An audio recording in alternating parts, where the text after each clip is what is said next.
bonjour, je m'appelle Marie-Hélène Béraud, j'ai 53 ans, je suis maman de 8 enfants et 8 petits-enfants.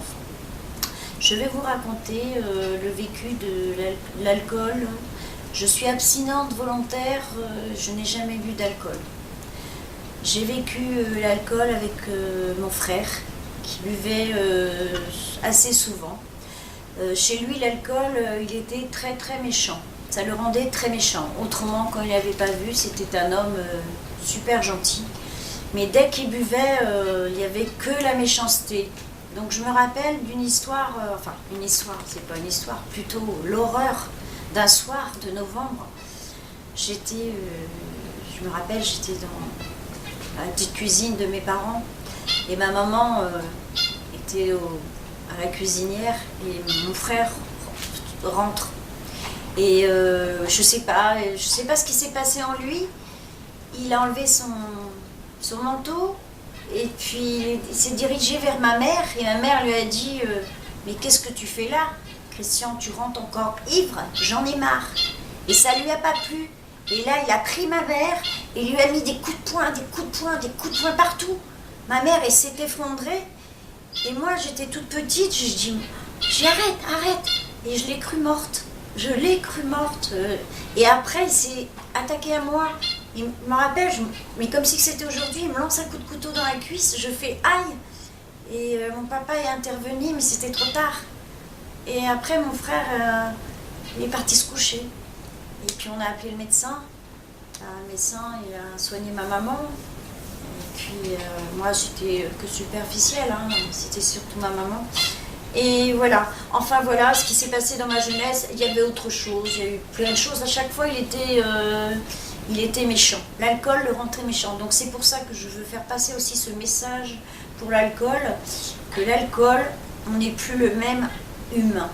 Quand on a de l'alcool dans le sang, on ne se rappelle de rien. Mais par contre, quand on est sobre, la vie est meilleure. Je me suis mariée à 19 ans, le 16 juin 1979.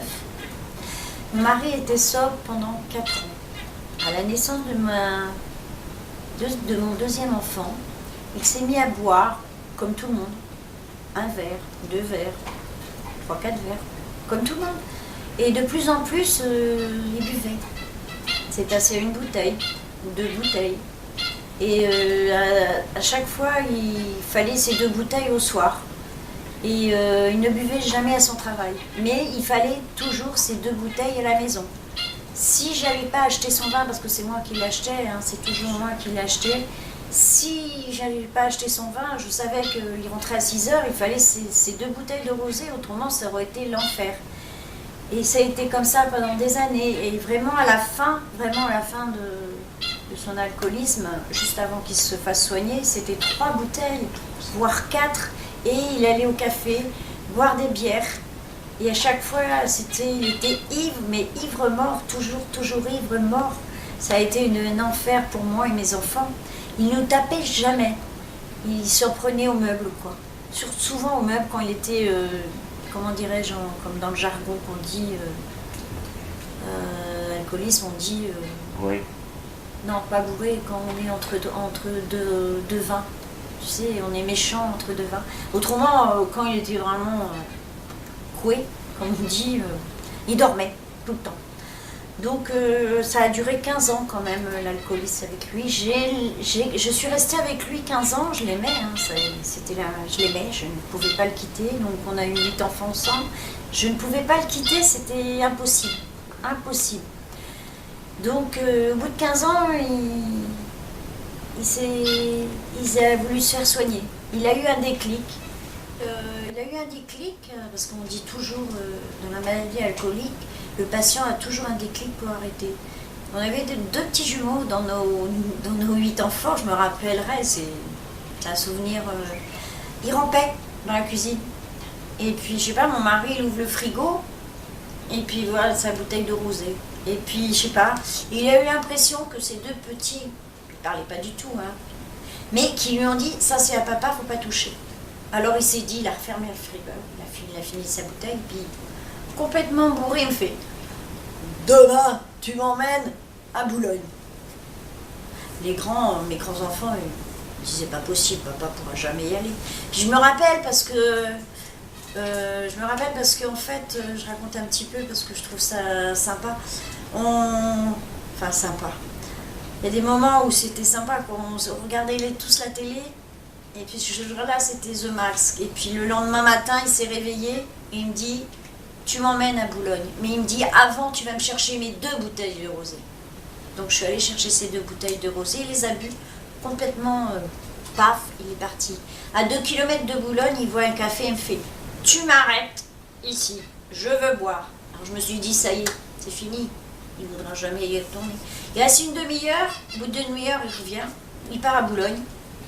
Je l'ai laissé, il a fait cure, post-cure, il s'en est sorti, je l'ai aidé beaucoup. Hein. Et là il est militant à vie libre et il est responsable de Panchotti. Donc après, j'ai quand même divorcé, pas pour ces raisons. Hein. C'est pas pour l'alcool que j'ai divorcé, c'est pour des raisons personnelles.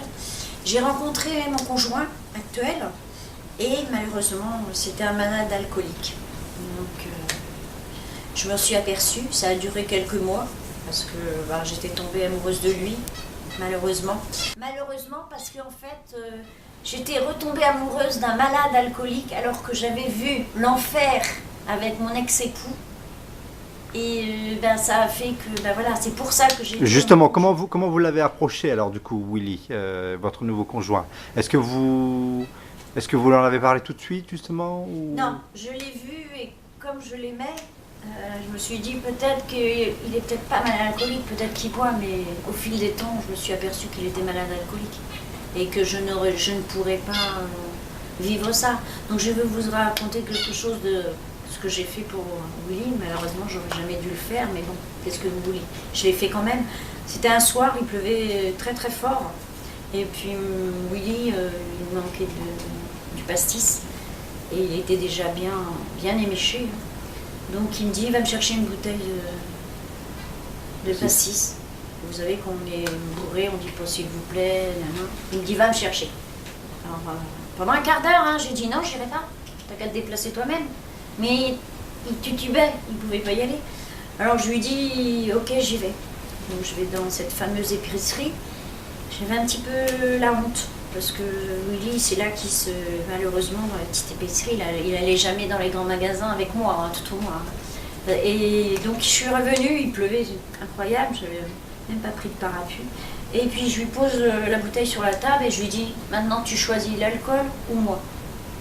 Il n'a pas répondu. Puis le lendemain matin, comme Willy était quand même mieux, il m'a dit je vais aller le faire soigner. Je dis tu le fais pour toi ou pour moi? Il dit non, pour moi. Je dis d'accord. Donc on a pris conseil au CPTTA, il est à EFO, à Tours, 3 mois.